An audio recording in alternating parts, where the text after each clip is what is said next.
হ্যাঁ বাবা, আমি তোমার মা। শ্রোতা বন্ধু, এক সন্ধ্যায় যখন শহরের আকাশ ঢেকে গিয়েছিল ঘোর কালো মেঘে আর ঝমঝম বৃষ্টির ফোঁটাগুলো আছড়ে পড়ছিল শহরের প্রধান বাস টার্মিনালের পুরনো টিনের ছাদে, ঠিক তখনই সেই হৃদয় বিদারক দৃশ্যের সূচনা হল। ৮ বছরের এক শিশুর ভেজা ঝুড়িতে মাত্র 10টি মুচমুচে সিঙারা অবশিষ্ট। তার ভেজা চোখ কেবল বিক্রি না হওয়া সিঙারার দিকেই স্থির নয়, বরং তার অসুস্থ পালক মায়ের জীবনদায়ী ওষুধের জন্য প্রয়োজনীয় কিছু টাকার দিকে স্থির। ঘড়িতে 4টা বেজে গেলেও ভাগ্যের চাকা যেন আজ থেমে আছে। দারিদ্র্যের প্রতীক তার ফর্সা, কিন্তু ছেঁড়া জামাগুলো বৃষ্টির জলে সিক্ত। তবুও তার কোমল কণ্ঠে উচ্চারিত হচ্ছে, গরম সিঙারা, গরম সিঙারা। যাত্রীদের ঔদাসীন্য যখন সেই শিশুর ক্ষীণ কণ্ঠস্বরকে উপেক্ষা করছে, ঠিক তখনই টার্মিনালের এক কোণে বৃষ্টি থেকে বাঁচতে আশ্রয় নেওয়া 5 জন লোক চোখে চোখ মেলাল। তারা সাধারণ পথচারী নন, তারা হলেন শহরের প্রভাবশালী ব্যবসায়ী মহলের প্রধান নিরাপত্তা দলের সদস্যরা। নেতৃত্বে ছিলেন ক্রূর স্বভাবের সিকিউরিটি চিফ বিনয় সিং। তার সঙ্গী সাথীরা অশ্বিন রায়, বিশাল গোয়েল, প্রকাশ গুপ্ত এবং অনিল শর্মা। তাদের চকচকে পোশাকের আড়ালে লুকিয়েছিল নির্দয়তার ছায়া। তারা হয়তো জানত না, এই দৃশ্যটি তাদের ক্ষমতা ও প্রতিপত্তির ওপর এক বজ্রপাতের মতো আঘাত হানতে চলেছে। কারণ এই অসহায় শিশুটি আর কেউ নয়, বরং সারা দেশের বিচার ব্যবস্থার শীর্ষে থাকা একজন ব্যক্তিত্ব, মাননীয় প্রধান বিচারপতি রিয়া সেনের হৃদয়ের টুকরো। 6 বছর আগে এক জনাকীর্ণ শিল্প মেলায় হারিয়ে যাওয়া সেই সন্তানকে তিনি আজও তিল তিল করে খুঁজছেন। শ্রোতা বন্ধু, ঝমঝম বৃষ্টির ফোঁটাগুলো বাস টার্মিনালের ছাদে আছড়ে পড়ছিল। 8 বছরের ছোট ছেলে অতুল তার ভিজে ঝুড়িতে থাকা বাকি 10টি সিঙারা দেখে চিন্তিত ছিল। সন্ধ্যা 4টা বেজে গিয়েছিল এবং এখনও একটি সিঙারাও বিক্রি হয়নি। তার ছেঁড়া কাপড়গুলো বৃষ্টিতে ভিজে গিয়েছিল, কিন্তু সে হাল ছাড়তে রাজি ছিল না। গরম সিঙারা, গরম সিঙারা, সে তার দুর্বল কণ্ঠে চিৎকার করতে থাকল। বাস টার্মিনালে বসে থাকা যাত্রীরা তাকে দেখে চোখ ফিরিয়ে নিচ্ছিল। অসুস্থ পালক মা কমলা দেবীর ওষুধের জন্য সিঙারা বিক্রি করা সেই শিশুটির জন্য কারও কোনো চিন্তা ছিল না। এরই মধ্যে বাস টার্মিনালের কোণে দাঁড়িয়ে থাকা 5 জন সিকিউরিটি গার্ডের চোখে পড়ল ছেলেটি। প্রধান সিকিউরিটি চিফ বিনয় সিং তার 4 সহকর্মী অশ্বিন রায়, বিশাল গোয়েল, প্রকাশ গুপ্ত এবং অনিল শর্মা এর সাথে বৃষ্টি থেকে বাঁচতে সেখানে দাঁড়িয়েছিলেন। তাদের ইউনিফর্মে বৃষ্টির ফোঁটাগুলো চকচক করছিল, কিন্তু তাদের মুখে কোনো দয়া ছিল না। দেখো, এই ছোট ছেলেটা সিঙারা বিক্রি করছে, বিনয় সিং তার সঙ্গীদের বললেন, কেননা এর সিঙারাগুলো বিনামূল্যে খেয়ে নেওয়া যাক। বাকি 4 জন সিকিউরিটি গার্ড শয়তানি হাসি হাসল। আরে ছোট, এদিকে আয়, বিনয় সিং ছেলেটিকে ইশারা করলেন। ছেলেটির চোখে আশার ঝলকানি এলো। সে ছুটে তাদের কাছে গেল। স্যার, কতগুলো সিঙারা চাই? 10 টাকা একটা। বিনয় সিং ইশারা করলেন এবং অশ্বিন রায় পুরো ঝুড়িটি কেড়ে নিলেন। 5 জন সিকিউরিটি গার্ড সব সিঙারা শেষ করল। যখন ছেলেটি টাকা চাইল, তারা জোরে হাসতে লাগল। আরে ছোট, আমরা সিকিউরিটি, আমাদের কাছে টাকা চাইছিস? বিশাল গোয়েল ব্যঙ্গের সুরে বলল। ছেলেটির চোখে জল এলো। স্যার, আমার আম্মা খুব অসুস্থ, আমার ওষুধের জন্য টাকা দরকার, সে কাঁদতে কাঁদতে বলল। বিনয় সিংয়ের মুখ রাগে লাল হয়ে গেল। এখনো বকবক করছিস, চল ভাগ এখান থেকে। ছেলেটি তাদের পা ধরল। স্যার, অর্ধেক টাকা দিলেও হবে। ঠিক তখনই বিনয় রাগের মাথায় ছেলেটির বুকে সজোরে লাথি মারলেন। ছেলেটি মাটিতে পড়ে গেল। অশ্বিন তার কানে থাপ্পড় মেরে বলল, চলে যা এখান থেকে, নয়তো কাস্টডিতে ঢুকিয়ে দেব। যে সিঙারা বিক্রেতার জন্য সে সিঙারা বিক্রি করছিল, তিনি বললেন, স্যার, এ নিষ্পাপ ছেলে, এর টাকাগুলো দিয়ে দিন। কিন্তু তিনিও মার খেলেন। বিশাল গোয়েল তার মুখে থাপ্পড় মারলেন। তোর এত সাহস কি করে হলো? বিনয় সিং আদেশ দিলেন, একে ধরো, কাস্টডিতে ঢুকিয়ে দাও। অনিল শর্মা এবং বিশাল গোয়েল সিঙারা বিক্রেতাকে ধরে ফেলল। ছেলেটিকে বিনয় সিং হুমকি দিলেন, তুইও কাস্টডিতে যেতে চাস নাকি পালাবি? ছেলেটি ভয় পেয়ে কাঁদতে কাঁদতে সেখান থেকে পালিয়ে গেল। কিন্তু এই সিকিউরিটি গার্ডরা কি জানত যে যাকে তারা এত নির্মমভাবে মেরেছে সে আর কারো নয়, বরং দেশের প্রধান বিচারপতি রিয়া সেনের নিজের রক্ত? 6 বছর আগে যখন এই শিশু অতুলের বয়স মাত্র 2 বছর ছিল, তখন এক জনাকীর্ণ শিল্পমেলায় সে তার মায়ের কাছ থেকে বিচ্ছিন্ন হয়ে গিয়েছিল। প্রধান বিচারপতি রিয়া সেন তখন থেকে এখনও তার ছেলেকে খুঁজছেন, কিন্তু কোনো সূত্র পাননি। আজ যে শিশুটি এই সিকিউরিটি গার্ডদের সামনে অসহায় ছিল, সে তারই আদরের পুত্র, যাকে তিনি প্রতিদিন স্মরণ করেন। আর এখন সে যার সাথে থাকে সে তার আসল মা নয়, বরং তাকে শুধু পালনকারী আম্মা কমলা দেবী ছিলেন, যিনি এক হারানো নিষ্পাপ শিশুকে কাঁদতে দেখে আশ্রয় দিয়েছিলেন এবং এখন 6 বছর ধরে লালন পালন করছেন। 6 বছর আগের কথা। প্রধান বিচারপতি রিয়া সেন তার 2 বছরের ছেলেকে নিয়ে শহরের বাইরে আয়োজিত বার্ষিক শিল্প মেলায় গিয়েছিলেন। দিনটি ছিল রবিবার এবং রিয়া সেন ভেবেছিলেন তার ছোট ছেলে অতুলের সাথে কিছু সময় কাটাবেন। শিশুটি সবে হাঁটতে শিখেছিল, তার ছোট ছোট পদক্ষেপগুলো টলমল হলেও দৃঢ়তার সাথে এগিয়ে চলছিল। মেলায় নানা রঙের দোকান, খেলনা, মিষ্টি, কাপড় এবং আরও কত কি। শিশুটি সব কিছু দেখে খুশি হচ্ছিল। তার ছোট আঙুল তার মায়ের আঙুলের সাথে জড়ানো ছিল। রিয়া সেন একটি খেলনার দোকানে থামলেন। তিনি তার ছেলে অতুলের জন্য কিছু খেলনা কিনতে চেয়েছিলেন। দোকানদার বিভিন্ন খেলনা দেখাচ্ছিলেন, রঙিন বল, ছোট গাড়ি, ভালুকের খেলনা এবং আরও অনেক কিছু। রিয়া সেন তার ছেলেকে জিজ্ঞাসা করছিলেন, কি চাই বাবা, এই বলটা না এই গাড়িটা? শিশুটি আনন্দে হাততালি দিচ্ছিল। সে সব খেলনাই চেয়েছিল। খেলনা বাঁচতে গিয়ে রিয়া সেনের মনোযোগ সরে গেল। তিনি তার ছেলের আঙুল ছেড়ে দিলেন যাতে সে 2 হাত দিয়ে খেলনাগুলো তুলে দেখতে পারে। এটা কেমন আর ওটা? তিনি দোকানদারকে জিজ্ঞাসা করছিলেন। শিশুটি তার পায়ের কাছেই দাঁড়িয়েছিল, সেও খেলনা দেখছিল। হঠাৎ তার নজর মেলার অন্য দিকে এক রঙিন বেলুনওয়ালার ওপর পড়ল। বেলুনগুলো বাতাসে দুলছিল, দূর থেকে যেন তারা তাকে ডাকছে। 2 বছরের নিষ্পাপ শিশু অতুল ধীরে ধীরে তার মায়ের কাছ থেকে দূরে সরতে লাগল। তার ছোট ছোট পদক্ষেপগুলো বেলুনওয়ালার দিকে বাড়ছিল। রিয়া সেন তখনও খেলনা দেখছিলেন। তার মনে হচ্ছিল শিশুটি তার কাছেই আছে। বাবা, এই গাড়িটা কেমন? তিনি পেছন ফিরে বললেন, কিন্তু শিশুটি সেখানে ছিল না। প্রথমে তার মনে হলো শিশুটি দোকানের কোনো কোণে লুকিয়ে আছে হয়তো। বাবা, কোথায় তুমি? তিনি ডাকলেন, কিন্তু কোনো উত্তর এলো না। রিয়া সেনের নিঃশ্বাস দ্রুত হতে লাগল। বাবা, তিনি জোরে চিৎকার করলেন। দোকানদারও চিন্তিত হয়ে পড়ল। ম্যাডাম, বাচ্চা কোথায় গেল? তারা পুরো দোকানে খুঁজে দেখল, শিশুটি কোথাও পাওয়া গেল না। রিয়া সেনের বুক দ্রুত ধড়ফড় করতে লাগল। তিনি দোকান থেকে বাইরে এলেন। বাবা, কোথায় তুমি? তার কণ্ঠে ভয় ছিল। মেলায় হাজার হাজার মানুষ ছিল, চারদিকে ভিড়, গোলমাল। রিয়া সেন এক দোকান থেকে অন্য দোকানে ছুটতে লাগলেন। আপনি কি একটি ছোট শিশুকে দেখেছেন, 2 বছরের, নীল শার্ট পরা? তিনি সবাইকে জিজ্ঞাসা করছিলেন। কেউ কেউ বলছিল, না ম্যাডাম। কেউ বলছিল, এখানে তো অনেক বাচ্চা আছে। কিছু লোক সাহায্য করার চেষ্টা করল।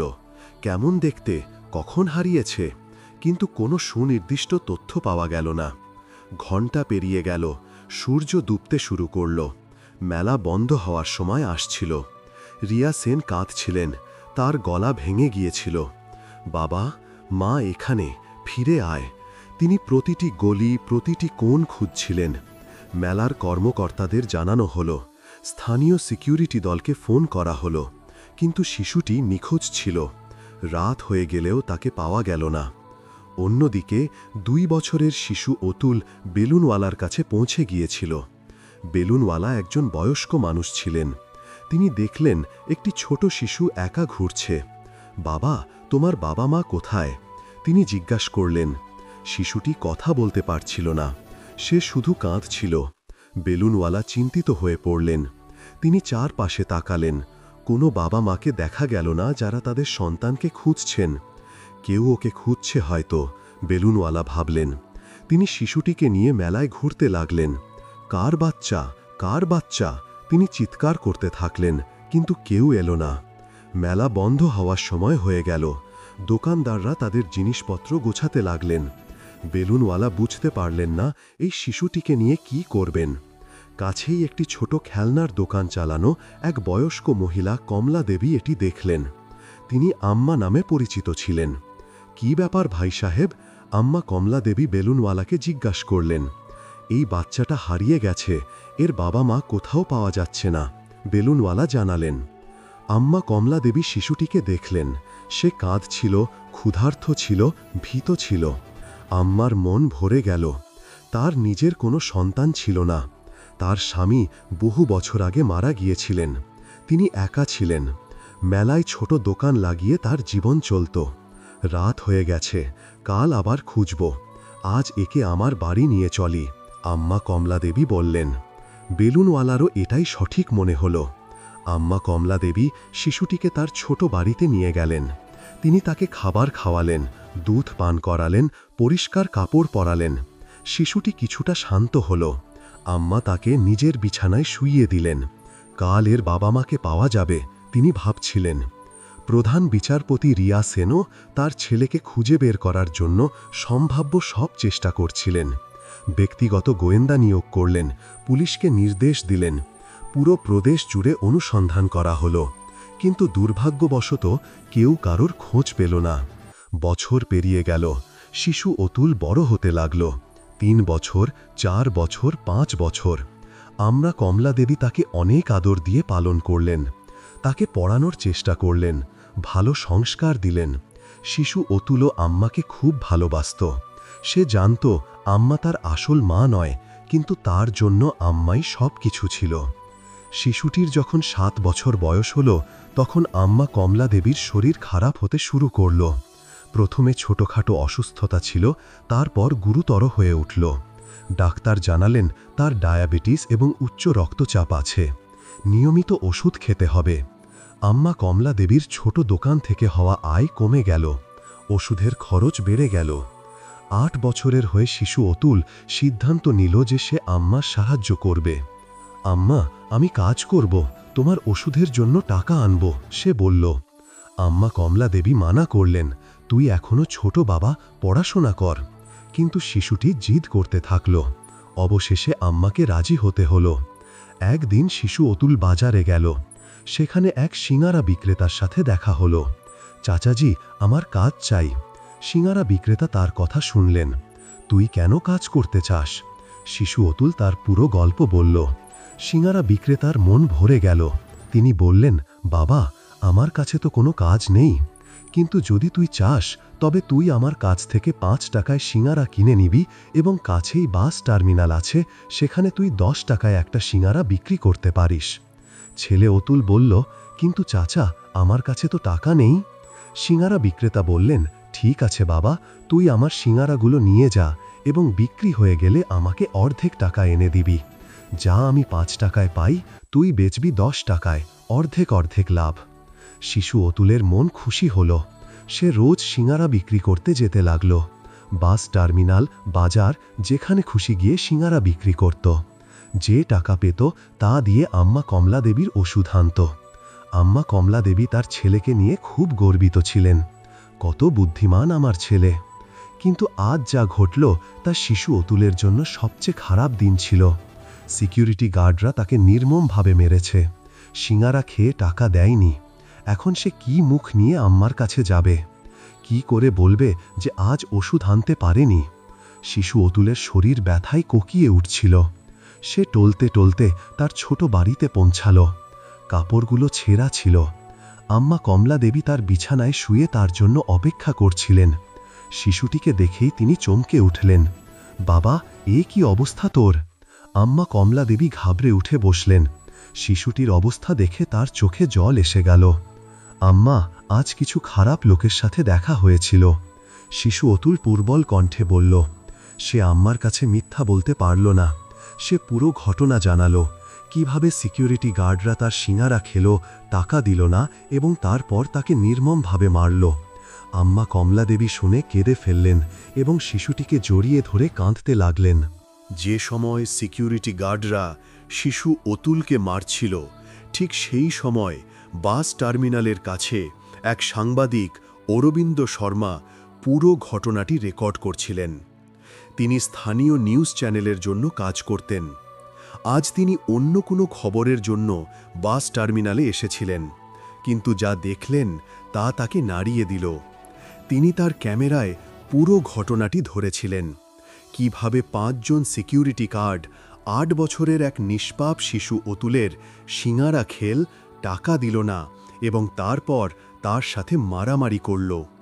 সাংবাদিক অরবিন্দ শর্মার মন ভরে গিয়েছিল।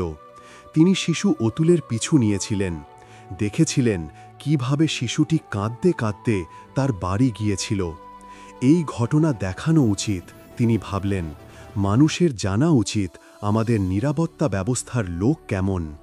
তিনি পরের দিন শিশু অতুলের বাড়িতে গেলেন। আম্মা কমলা দেবীর ঝুপড়ি দেখে সাংবাদিক অরবিন্দ শর্মা বুঝলেন এই পরিবারটি কত গরিব। আম্মা কমলা দেবী বিছানায় শুয়েছিলেন, শিশু অতুল তার পাশে বসেছিল। আমি অরবিন্দ শর্মা, একজন সাংবাদিক, তিনি নিজের পরিচয় দিলেন। গতকাল আপনার ছেলের সাথে যা ঘটেছে আমি দেখেছি। আম্মা কমলা দেবী এবং শিশু অতুল দুজনেই ভয় পেয়ে গেল। স্যার, আমরা কোনো ভুল করিনি, শিশু অতুল বলল। না বাবা, তুমি কোনো ভুল করনি, ভুল তো সেই সিকিউরিটি গার্ডরা করেছে, সাংবাদিক অরবিন্দ শর্মা বললেন। আমি তোমাদের সাহায্য করতে চাই। তিনি আম্মা কমলা দেবীর সাথে কথা বললেন। আম্মা কমলা দেবী জানালেন এই শিশুটি তার নিজের নয়। 6 বছর আগে শিল্প মেলায় তাকে পাওয়া গিয়েছিল। তখন থেকে তিনি তাকে লালন পালন করছেন। সাংবাদিক অরবিন্দ শর্মার কাছে পুরো গল্পটি খুব আকর্ষণীয় মনে হল। একদিকে নিরাপত্তা দলের বর্বরতা, অন্যদিকে এক বৃদ্ধ মহিলা কমলা দেবীর ত্যাগ এবং মাঝখানে এক নিষ্পাপ শিশু অতুলের সংগ্রামের গল্প। এটা খুব বড় খবর, তিনি ভাবলেন। তিনি পুরো ঘটনার বিস্তারিত রিপোর্ট তৈরি করলেন, ভিডিওটি এডিট করলেন, একটি প্রভাবশালী শিরোনাম লিখলেন। 8 বছরের শিশু অসুস্থ পালক মায়ের ওষুধের জন্য সিঙারা বিক্রি করে। সিকিউরিটি গার্ডরা সিঙারা খেয়ে টাকা দিল না এবং নির্মমভাবে মারল। সাংবাদিক অরবিন্দ শর্মা ভিডিওটি সোশ্যাল মিডিয়ায় আপলোড করলেন, ফেসবুক, টুইটার, ইনস্টাগ্রাম, ইউটিউব, সব জায়গায়। ভিডিওতে পরিষ্কার দেখা যাচ্ছিল কিভাবে বিনয় সিং শিশু অতুলকে লাথি মেরেছিল, কিভাবে বাকি সিকিউরিটি গার্ডরা তার সাথে মারামারি করেছিল। ভিডিও আপলোড হওয়ার সাথে সাথেই শোরগোল পড়ে গেল, সোশ্যাল মিডিয়ায় আগুন লেগে গেল। মাত্র কয়েক মিনিটের মধ্যে হাজার হাজার মানুষ ভিডিওটি দেখল। লাইক, শেয়ার, কমেন্টের বন্যা বয়ে গেল। লোকেরা রাগে মন্তব্য করছিল, এ কেমন নিরাপত্তা ব্যবস্থা, লজ্জার কথা। এই সিকিউরিটি গার্ডদের অবিলম্বে চাকরি থেকে বরখাস্ত করা উচিত। এই ছেলেটি কত সাহসী, কর্তৃপক্ষের অবিলম্বে এই বিষয়ে ব্যবস্থা নেওয়া উচিত। 1 ঘন্টার মধ্যে ভিডিওটি লাখ লাখ ভিউ পেল। 2 ঘন্টার মধ্যে এটি ট্রেন্ডিংয়ে চলে এলো। মিডিয়া চ্যানেলগুলোর নজর এটির ওপর। প্রতিটি বড় নিউজ চ্যানেল এই খবর দেখাতে শুরু করল। নিরাপত্তা দলের বর্বরতার শিকার 8 বছরের শিশু, সিঙারা খেয়ে টাকা দিল না, শিশুকে মারধর, নিষ্পাপ শিশুর প্রতি অমানবিকতা। প্রতিটি চ্যানেলে এই নিয়েই আলোচনা চলছিল। স্থানীয় স্তরেও হইচই পড়ে গেল। মানুষ রাস্তায় নেমে এলো। আমরা ন্যায় বিচার চাই, এই বর্বরতা বন্ধ করো স্লোগান উঠছিল। ছাত্র সংগঠনগুলো বিক্ষোভ করল, মহিলা সংগঠনগুলো মিছিল বের করল। সকলের একই দাবি ছিল, এই সিকিউরিটি গার্ডদের কঠিন শাস্তি দেওয়া হোক। এদিকে প্রধান বিচারপতি রিয়া সেন বিদেশে একটি আন্তর্জাতিক সম্মেলনে অংশ নিচ্ছিলেন। রাতের সময় ছিল যখন তার কর্মীরা তাকে এই ভিডিওটি দেখালেন। ভিডিও দেখে তার রক্ত গরম হয়ে গেল। এ কেমন বর্বরতা, 8 বছরের একটি শিশুর সাথে এমন ব্যবহার। কিন্তু যখন বিচারপতি ম্যাডাম ভিডিওটির পরের অংশ দেখলেন, তখন তার পায়ের নিচ থেকে মাটি সরে গেল। ভিডিওতে আম্মা কমলা দেবী বলছিলেন যে এই শিশুটি তার নিজের নয়, তাকে শিল্প মেলায় পাওয়া গিয়েছিল, যখন থেকে তিনি তাকে লালন পালন করছেন। যখন বিচারপতি ম্যাডাম এই কথা শুনলেন, তিনি রাগে চিৎকার করে উঠলেন। তিনি সঙ্গে সঙ্গে তার দলকে ফোন করলেন। আমি চাই অবিলম্বে সেই শিশু এবং তার মায়ের কাছে পৌঁছানো হোক। যে কোনো সাহায্য প্রয়োজন তা করা হোক। কারণ বিচারপতি ম্যাডাম বুঝে গিয়েছিলেন যে এ তার নিজের হতে পারে, যে 6 বছর আগে হারিয়ে গিয়েছিল। পরের দিন সকালে প্রধান বিচারপতি রিয়া সেনের দল দ্রুত শিশু অতুলের বাড়িতে পৌঁছাল। দলের নেতা সৌম্য ঘোষ আম্মা কমলা দেবীর ঝুপড়ি দেখে অবাক হয়ে গেলেন। এত দারিদ্র্যের মধ্যে একজন বৃদ্ধ মহিলা এবং একটি ছোট শিশু কিভাবে জীবন কাটাচ্ছেন। আম্মা কমলা দেবী বিছানায় শুয়েছিলেন। শিশু অতুল তার পাশে বসেছিল। গতকালের মারের কারণে তার শরীর তখনও ব্যথা করছিল। আমি সৌম্য ঘোষ, বিচারপতি ম্যাডামের দল থেকে। সৌম্য নিজের পরিচয় দিলেন। আমরা আপনার ঘটনার কথা জানতে পেরেছি। বিচারপতি ম্যাডাম আপনার সাহায্য করার জন্য পাঠিয়েছেন। আম্মা কমলা দেবী এবং শিশু অতুল দুজনেই ভয় পেয়ে গেল। স্যার, আমরা কোনো ভুল করিনি, শিশু অতুল বলল। না বাবা, তুমি কোনো ভুল করনি। ভুল তো সেই সিকিউরিটি গার্ডরা করেছে, সৌম্য শিশুটিকে বোঝালেন। বিচারপতি ম্যাডাম খুব রেগে আছেন। তিনি তোমাদের সাহায্য করার আদেশ দিয়েছেন। সৌম্য আম্মা কমলা দেবীর অবস্থা দেখলেন। তিনি খুব দুর্বল লাগছিলেন। তিনি সঙ্গে সঙ্গে বিচারপতি ম্যাডামকে জানালেন যে আম্মার শরীর খুব খারাপ। বিচারপতি ম্যাডাম সঙ্গে সঙ্গে আদেশ দিলেন, আম্মাকে অবিলম্বে শহরের সবচেয়ে বড় হাসপাতালে নিয়ে যাও। তিনি বললেন, ঠিক আছে ম্যাডাম। আন্টিজি, আপনাকে সঙ্গে সঙ্গে শহরের সেন্ট্রাল হসপিটালে যেতে হবে। আম্মা কমলা দেবী হাত জোর করলেন। স্যার, আমাদের কাছে টাকা নেই, হাসপাতালের খরচ কিভাবে হবে? সৌম্য বললেন, আপনাকে টাকার চিন্তা করতে হবে না, বিচারপতি ম্যাডাম সব ব্যবস্থা করেছেন। তিনি অ্যাম্বুলেন্স ডাকলেন। আম্মা কমলা দেবীকে শহরের সেন্ট্রাল হসপিটালের সবচেয়ে বড় বেসরকারি বিভাগে নিয়ে যাওয়া হলো। হাসপাতালে আম্মা কমলা দেবীর পুরো চেক আপ হল। ডাক্তাররা জানালেন তার অবস্থা গুরুতর। ডায়াবেটিস এবং উচ্চ রক্তচাপ ছাড়াও কিডনিতেও সমস্যা আছে। অবিলম্বে চিকিৎসা শুরু করতে হবে, ডাক্তার বললেন। সৌম্য সমস্ত কাগজপত্র তৈরি করালেন। আম্মা কমলা দেবীকে প্রাইভেট রুম দেওয়া হলো। সেরা চিকিৎসার ব্যবস্থা করা হলো। বিচারপতি ম্যাডামের ফোন এলো। তিনি বললেন, অবিলম্বে সেই সিকিউরিটি গার্ডদের বিরুদ্ধে ব্যবস্থা নেওয়া হোক। তার দল বলল, ঠিক আছে ম্যাডাম। সঙ্গে সঙ্গে সেই 5 জন সিকিউরিটি গার্ডের বিরুদ্ধে ব্যবস্থা শুরু হল। বিনয় সিং, অশ্বিন রায়, বিশাল গোয়েল, প্রকাশ গুপ্ত এবং অনিল শর্মাকে তাদের পদ থেকে অবিলম্বে সাসপেন্ড করা হল। তাদের বিরুদ্ধে ধারা 323 স্বেচ্ছায় আঘাত করা, ধারা 506 অপরাধমূলক হুমকি এবং ধারা 34 সাধারণ উদ্দেশ্যকে এগিয়ে নিয়ে যাওয়া এর অধীনে মামলা নথিভুক্ত করা হল। সৌম্য ঘোষ রোজ হাসপাতালে এসে আম্মা কমলা দেবীর খোঁজ নিতেন। বিচারপতি ম্যাডামের কথা, আপনার যেন কোনো কিছুর অভাব না হয়। তিনি আম্মা কমলা দেবীর কাছ থেকে শিশু অতুল সম্পর্কে আরও তথ্য নিলেন। এই শিশুটিকে আপনি কিভাবে পেয়েছিলেন? আম্মা কমলা দেবী পুরো গল্প বললেন। কিভাবে 6 বছর আগে শিল্প মেলায় শিশু অতুল হারিয়ে যাওয়া অবস্থায় পাওয়া গিয়েছিল, কিভাবে তিনি তার বাবা মাকে খুঁজে বের করার চেষ্টা করেছিলেন, কিভাবে কোনো সূত্র পাওয়া যায়নি, কিভাবে তিনি তাকে নিজের সন্তান মনে করে লালন পালন করেছিলেন।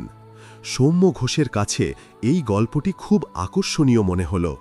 তিনি সঙ্গে সঙ্গে প্রধান বিচারপতি রিয়া সেনকে ফোন করলেন এবং পুরো ঘটনা জানালেন। ম্যাডাম, এই শিশুটি এই মহিলার নিজের নয়। 6 বছর আগে শিল্প মেলায় হারিয়ে যাওয়া অবস্থায় মেলা ছিল। প্রধান বিচারপতি রিয়া সেনের বুক দ্রুত ধড়ফড় করতে লাগল। 6 বছর আগে কোন মেলা? ম্যাডাম, শহরের বাইরে আয়োজিত বার্ষিক শিল্প মেলা, যা প্রতি বছর অনুষ্ঠিত হয়, সৌম্য জানালেন। প্রধান বিচারপতি রিয়া সেনের নিঃশ্বাস ভারী হয়ে গেল। 6 বছর আগে তিনিও সেই মেলায় গিয়েছিলেন। সেই মেলাতেই তার ছেলে অতুল হারিয়ে গিয়েছিল।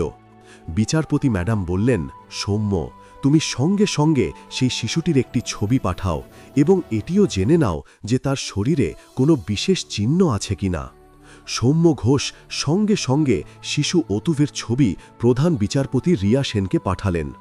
ছবি দেখেই রিয়া সেনের হুঁশ উড়ে গেল। এই সেই মুখ যাকে তিনি 6 বছর ধরে খুঁজছিলেন, সেই চোখ, সেই নাক, সেই ঠোঁট। কিন্তু তখনও তার পুরোপুরি বিশ্বাস হচ্ছিল না। সৌম্য, ওর শরীরে কোনো চিহ্ন আছে? তিনি কাঁপতে কাঁপতে জিজ্ঞেস করলেন। সৌম্য ঘোষ আম্মা কমলা দেবীকে জিজ্ঞেস করলেন, আন্টিজি, এই শিশুটির শরীরে কোনো জন্মচিহ্ন আছে? আম্মা কমলা দেবী বললেন, হ্যাঁ বাবা, ওর ডান হাতের তালুতে একটি ছোট কালো দাগ আছে এবং কপালেও একটি ছোট তিল আছে। সৌম্য ঘোষ সঙ্গে সঙ্গে ফোনে এই কথা প্রধান বিচারপতি রিয়া সেনকে জানালেন। প্রধান বিচারপতি রিয়া চিৎকার করে উঠলেন, এ আমার ছেলে, এ আমার সন্তান। তিনি কাঁদতে লাগলেন। 6 বছরের যন্ত্রণা, 6 বছরের অপেক্ষা, 6 বছরের খোঁজ আজ শেষ হল। তার ছেলেকে পাওয়া গিয়েছিল, কিন্তু কেমন পরিস্থিতিতে পাওয়া গিয়েছিল? এক গরিব ঝুপড়িতে সিঙারা বিক্রি করতে করতে, সিকিউরিটি গার্ডদের মার খেতে খেতে। সৌম্য, আমি এক্ষুনি আসছি, কাউকে কিছু বলো না, না শিশুটিকে, না সেই মহিলাকে। আমি নিজে এসে সব সামলাব, রিয়া সেন বললেন। তিনি সঙ্গে সঙ্গে এয়ারপোর্টের জন্য বেরিয়ে পড়লেন। প্রাইভেট জেটের ব্যবস্থা করলেন। কয়েক ঘন্টার মধ্যে তিনি তার শহরে পৌঁছাবেন। ফ্লাইটে রিয়া সেন শুধু তার ছেলে অতুলের কথাই ভাবছিলেন। আমার ছেলে এত কষ্ট সহ্য করছিল আর আমি জানতামও না। সে সিঙারা বিক্রি করে তার পালনকারী মহিলা কমলা দেবীর ওষুধের জন্য টাকা জোগাড় করছিল। কত সংস্কারী ছেলে! তার চোখে জল ছিল। একই সাথে তিনি সেই বৃদ্ধ মহিলা কমলা দেবীর কথাও ভাবছিলেন, যিনি কোনো স্বার্থ ছাড়াই তার ছেলেকে পালন করেছিলেন। এই মহিলা আমার মায়ের চেয়ে কম নন। তিনি আমার ছেলেকে নিজের ছেলে মনে করে পালন করেছেন। আমি তার প্রতি কিভাবে কৃতজ্ঞতা জানাব? এদিকে আদালতে সেই 5 জন সিকিউরিটি গার্ডের বিরুদ্ধে শুনানি শুরু হয়ে গিয়েছিল। ম্যাজিস্ট্রেট ভিডিওর প্রমাণ দেখলেন, সাক্ষীদের জবানবন্দি শুনলেন। সাংবাদিক অরবিন্দ শর্মাও তার বক্তব্য দিলেন। আমি নিজের চোখে দেখেছি যে কিভাবে এই 5 জন সিকিউরিটি গার্ড মিলে 8 বছরের একটি শিশু অতুলকে নির্মমভাবে মেরেছে। প্রতিরক্ষা পক্ষের আইনজীবী বললেন, মাইলর্ড, আমার মক্কেলরা নিরাপত্তা কর্মী, হতে পারে কিছু ভুল বোঝাবুঝি হয়েছে। কিন্তু ম্যাজিস্ট্রেট বললেন, ভিডিও পরিষ্কার, এতে কোনো ভুল বোঝাবুঝি নেই। এটি স্পষ্টতই নির্মমতা। সরকারি পক্ষের আইনজীবী বললেন, মাইলর্ড, এটি শুধু একটি ঘটনা নয়, এটি আমাদের পুরো ব্যবস্থার ব্যর্থতা। যারা নিরাপত্তা বজায় রাখার জন্য নিযুক্ত তারাই আইন ভাঙছেন। একটি 8 বছরের নিষ্পাপ শিশু অতুলের সাথে এত নির্মমতা শুধুমাত্র এই কারণে যে সে তার পরিশ্রমের টাকা চেয়েছিল। আদালতের কক্ষে প্রচুর ভিড় ছিল। মিডিয়া, স্থানীয় লোক, সমাজকর্মীরা সবাই এসেছিলেন। সবাই ন্যায় বিচার চাইছিলেন। আদালতের বাইরেও মানুষের ভিড় ছিল। এই সিকিউরিটি গার্ডদের কঠিন শাস্তি পাওয়া উচিত। বিচার দেরিতে হলেও আসা উচিত। ম্যাজিস্ট্রেট বললেন, এটি একটি গুরুতর মামলা। এদিকে প্রধান বিচারপতি রিয়া সেনের জেটল্যান্ড হল। তিনি সোজা সেন্ট্রাল হসপিটালে পৌঁছালেন। সৌম্য ঘোষ তার জন্য অপেক্ষা করছিলেন। ম্যাডাম, শিশুটি এবং সেই মহিলা প্রাইভেট রুমে আছেন। রিয়া সেনের হাত কাঁপছিল। 6 বছর পর তিনি তার ছেলে অতুলের সাথে দেখা করতে যাচ্ছিলেন। রুমের দরজার কাছে পৌঁছে রিয়া সেন থামলেন। ভেতর থেকে শিশু অতুলের আওয়াজ আসছিল, আম্মা, এখন আপনাকে ওষুধের চিন্তা করতে হবে না। ডাক্তার সাহেব বলেছেন যে আপনি তাড়াতাড়ি সুস্থ হয়ে যাবেন। রিয়া সেনের চোখে জল এসে গেল। তার ছেলে অতুল কত সংস্কারী হয়ে উঠেছে। তিনি ধীরে ধীরে দরজা খুলে ভেতরে গেলেন। শিশু অতুল তাকে দেখল। আন্টিজি, আপনি কে? সে জিজ্ঞাসা করল। প্রধান বিচারপতি রিয়া সেন সেই শিশু অতুলকে দেখে কেঁদে ফেললেন। এই সেই ছেলে যাকে তিনি 6 বছর ধরে খুঁজছিলেন। বাবা, রিয়া সেন কিছু বলতে পারছিলেন না। আম্মা কমলা দেবী জিজ্ঞাসা করলেন, আপনি কে বেটি? রিয়া সেন আম্মা কমলা দেবীর পা ছুলেন। আমি প্রধান বিচারপতি রিয়া সেন, আর তিনি শিশু অতুলের দিকে তাকিয়ে থেমে গেলেন। আমার ছেলে। আম্মা কমলা দেবী এবং শিশু অতুল দুজনেই অবাক হয়ে গেল। কি বলতে চাইছেন? আম্মা কমলা দেবী জিজ্ঞাসা করলেন। প্রধান বিচারপতি রিয়া সেন পুরো গল্প বললেন, কিভাবে 6 বছর আগে শিল্প মেলায় তার ছেলে অতুল হারিয়ে গিয়েছিল, কিভাবে তিনি তাকে খুঁজতে থাকেন। আপনি আমার ছেলেকে নিজের ছেলে মনে করে পালন করেছেন। আমি আপনার প্রতি কিভাবে কৃতজ্ঞতা জানাব। শিশু অতুল তখনও পুরোপুরি বুঝতে পারছিল না। আন্টিজি, কিন্তু আমার আম্মা তো সে আম্মা কমলা দেবীর দিকে ইশারা করল। রিয়া সেন শিশু অতুলকে জড়িয়ে ধরলেন। বাবা, আমি তোমার আসল মা, কিন্তু এই আম্মা কমলা দেবী তোমার দ্বিতীয় মা, যিনি তোমাকে পালন করেছেন। আম্মা কমলা দেবী কাঁদছিলেন। বেটি, এই ছেলেটি আমার জীবন, কিন্তু এখন যখন এর আসল মাকে পাওয়া গেছে তখন। প্রধান বিচারপতি রিয়া সেন তাকে থামালেন। আম্মাজি, আপনিও আমার মা, আপনি আমার ছেলেকে পালন করেছেন, এখন আমরা সবাই একসাথে থাকব। কিন্তু বেটি, আমি একজন গরিব মহিলা, আম্মা কমলা দেবী বললেন। প্রধান বিচারপতি রিয়া সেন বললেন, আম্মাজি, আপনি গরিব নন, আপনি খুব ধনী। আপনার কাছে দয়া আছে, প্রেম আছে, ত্যাগ আছে। এই সব জিনিস টাকা দিয়ে পাওয়া যায় না। এরই মধ্যে আদালতের রায় এসে গিয়েছিল। ম্যাজিস্ট্রেট সেই 5 জন সিকিউরিটি গার্ডকে কঠিন শাস্তি দিলেন। বিনয় সিংকে প্রধান অভিযুক্ত হিসাবে 5 বছরের জেল এবং বাকি 4 জনকে 3 বছরের জেল দেওয়া হলো। সেই সাথে তাদের শিশু অতুল এবং আম্মা কমলা দেবীর চিকিৎসার সমস্ত খরচ বহন করার আদেশ দেওয়া হলো। বিচারক তার রায়ে বললেন, এটি কেবল একটি শিশু অতুলের প্রতি অন্যায় নয়, এটি আমাদের পুরো ব্যবস্থার ওপর প্রশ্ন তোলে। যারা নিরাপত্তা রক্ষা করার জন্য নিযুক্ত তারাই আইন ভাঙছেন। এই ধরনের নিষ্ঠুরতা সহ্য করা যায় না। এদিকে হাসপাতালে একটি আনন্দের পরিবেশ ছিল। প্রধান বিচারপতি রিয়া সেন তার ছেলে অতুলকে ফিরে পেয়েছিলেন। আম্মা কমলা দেবীর চিকিৎসা চলছিল ঠিকঠাকভাবে। শিশু অতুল এখনও পুরোপুরি বুঝতে পারছিল না কি ঘটছে। সে বলল, তাহলে কি এখন আমি বিচারপতি আঙ্কেল হব? সে নিষ্পাপভাবে জিজ্ঞাসা করল। রিয়া সেন হেসে উঠলেন, না বাবা, আমি তোমার মাম্মি আর তুমি আমার প্রিন্স। শিশু বলল, কিন্তু আমি আম্মাকে ছেড়ে যাব না, সে আমার দ্বিতীয় মাম্মি। রিয়া সেনের মন ভরে গেল। বাবা, আমরা আম্মাকে কি করে ছাড়তে পারি? এখন আমরা সবাই একসাথে থাকব। আম্মা কমলা দেবী পুরোপুরি সুস্থ হয়ে গিয়েছিলেন। ডাক্তাররা বললেন যে এখন তাকে বাড়ি যাওয়ার অনুমতি দেওয়া যেতে পারে। রিয়া সেন আম্মা কমলা দেবীকে বললেন, আম্মাজি, এখন আপনি আমার বাড়িতে চলুন, আপনি আমার মা। আম্মা কমলা দেবী হাত জোর করলেন। বেটি, আমি একজন গরিব মহিলা, তোমার বাড়িতে কিভাবে থাকব? আম্মাজি, আপনি আমার ছেলেকে 6 বছর ধরে পালন করেছেন, এখন আমি আপনার যত্ন নিতে চাই, প্রধান বিচারপতি রিয়া সেন বললেন। আপনি আমার মা, আমার ছেলে অতুলের দিদিমা। শ্রোতা বন্ধু, এই গল্পটি এখানেই শেষ হয়। তো শ্রোতা বন্ধু, এই ছিল আমাদের আজকের গল্প। আপনাদের কেমন লাগলো কমেন্ট বক্সের মাধ্যমে আমাদের অবশ্যই জানাবেন। সেই সাথে আমাদের চ্যানেল সাবস্ক্রাইব করতে ভুলবেন না। শ্রোতা বন্ধু, দেখা হবে এমন একটি ইন্টারেস্টিং গল্পের সাথে। ততক্ষণ পর্যন্ত আপনাদের সকলকে আন্তরিক ধন্যবাদ।